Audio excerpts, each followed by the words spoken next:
An unprecedented crime. The Chinese Communist Party has been extracting organs from prisoners of conscience to sell in hospitals, usually killing the victims. The biggest target is Falun Gong, a spiritual meditation practice heavily persecuted by the regime. Earlier, NTD's Steve Lance spoke with Senator Ted Cruz about his bill to sanction this crime. Senator Ted Cruz, thanks so much for taking a moment. Good to be with you. You've introduced the Falun Gong Protection Act to the Senate. This would be the first of its kind bill if passed. What type of message do you think it would send to the Chinese Communist Party if it does pass, and what does the bill actually do? Well, listen, the Chinese Communist Party engages in murder, it engages in torture, it runs concentration camps, it persecutes dissidents. With the Falun Gong, they're a religious minority who are targeted, they are rounded up, and they're subject to horrific practices, including organ harvesting. They literally capture practitioners of Falun Gong, they remove their organs, and then they provide them either to transplant to other Chinese nationals, or they also find them the organs on the black market to be trafficked overseas. It is a grotesque and utterly inhumane practice. And this law very simply would impose sanctions on anyone engaged in organ harvesting of the Falun Gong. And it's a simple common sense proposition. My legislation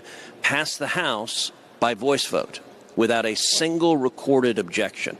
That's a very positive sign. We need to move it through the Senate. It hasn't moved yet, but I'm going to keep pressing it.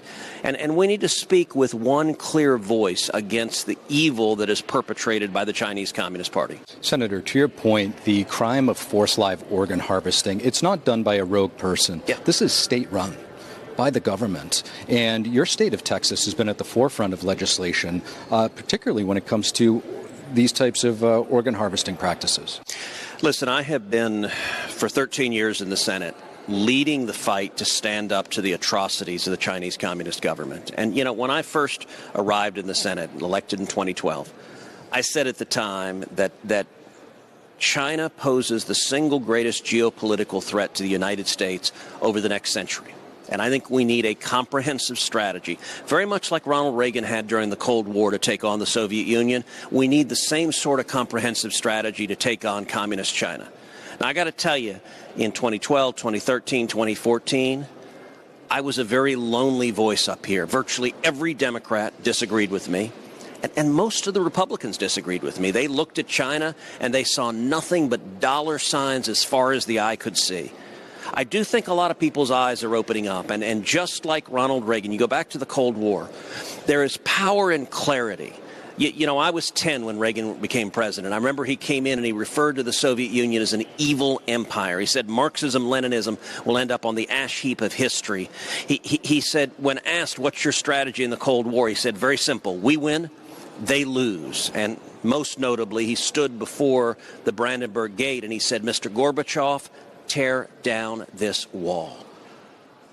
Ronald Reagan and America won the Cold War without firing a shot. We need that same clear resolve, and an important part of it is calling out their horrific atrocities and human rights abuses, and the fact that you have a government of a nation that purports to be a civilized nation, that is a permanent member of the Security Council of the United Nations, that is involved in every international organization. They ought to bow their heads in shame as long as they're carrying out practices like forced organ harvesting. So there is power in sunlight and truth for exposing their evil practices, and I'm going to keep fighting to do that as I have for 13 years. Senator, talk to us about the transnational criminal element to the Chinese Communist Party when they expand their reach into the United States to manipulate our institutions, our media. What can be done to stop that? So the Chinese Communist Party engages in propaganda. It engages in espionage. It has active spy networks in the United States, active spy networks against Chinese Americans, active spy networks against Taiwanese Americans, active spy networks against Americans writ large.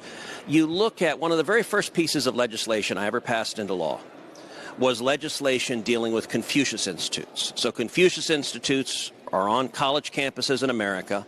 They are paid for and controlled by the Chinese Communist Party, and they are pits of both espionage and propaganda. and I drafted legislation that would cut off funding from the U.S. Department of Defense to a university that allowed a Confucius Institute to be operational on its campus. As a result of my legislation, which got bipartisan support, we have seen dozens of Confucius Institutes shut down. It is very much transnational. You look at something like intellectual property theft. Look, theft and IP theft has been around from the dawn of time. The first guy who invented the wheel, somebody probably stole the idea and made wheels for his buddies. But there's a difference. We have never before seen a nation state with trillions of dollars of resources and an economy behind it use the theft of intellectual property as a state policy.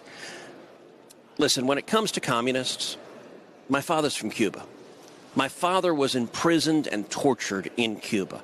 My aunt, my Tia Sonia, was imprisoned and tortured by Fidel Castro's goons. So I have to tell you, when it comes to communists, I hate communists. It is personal. It is visceral. I believe communism is the most evil ideology mankind has ever produced, and the Chinese Communist Party is an evil organization. And I think we need American leadership to stand up and shine a light to stop their espionage, to stop their propaganda, to stop their theft of intellectual property, to stop their murder, their torture. There are over 1 million Uyghurs in concentration camps right now in China. And China should not be treated as a member of civilized society as long as they're engaging in vast and horrific oppression of its own people. Senator Ted Cruz, really appreciate it. Thank you.